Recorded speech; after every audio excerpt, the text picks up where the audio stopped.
یہ جو مجھے تھوڑا سا بتائیں کہ پاکستان چائنا اکنامک کوریڈور جو ہے، یہ جو اس کا اسٹریٹجک ڈیزائن اور ویژن ہے، یہ کب سے ایگزسٹ کرتا تھا، کب سے یہ ڈیولپ کر رہا تھا؟ یہ فرینکلی میرے خیال میں تو میرے زمانے میں یہ انیشیٹ کیا گیا.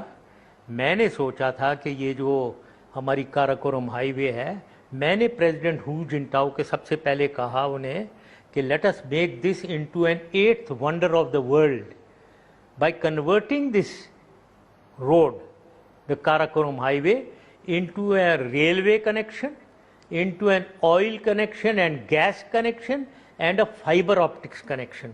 اس کو چوڑا کر کے یہ سارا ایک بنا دیتے ہیں. let this be the 8th wonder of the world.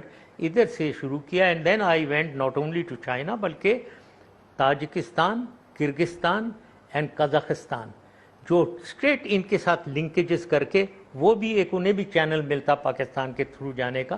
یہ تو ایک زبردست فنل جس کے نیک پہ ہم بیٹھے ہوئے ہوتے.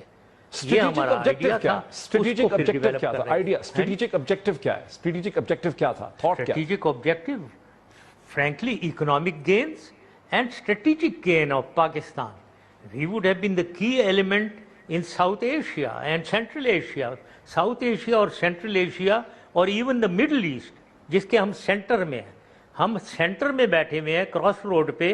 مڈل ایسٹ اور gulf, central Asia land locked, north east میں China, India in the east. ہم سینٹر میں کوئی انٹریکشن ان کے نہیں ہو سکتی وداؤٹ پاکستان. ہم اگر یہ دیتے ہیں تو ہماری تو سگنیفیکنس اتنی بڑھتی ہے، ہماری اسٹریٹجک سگنیفیکنس. سب یہ لوگ ہمارے پہ ڈپینڈ کر رہے ہوتے ہیں on trade, on energy, everything. یہ تو کیا بات ہے، یہ this is not a small thing.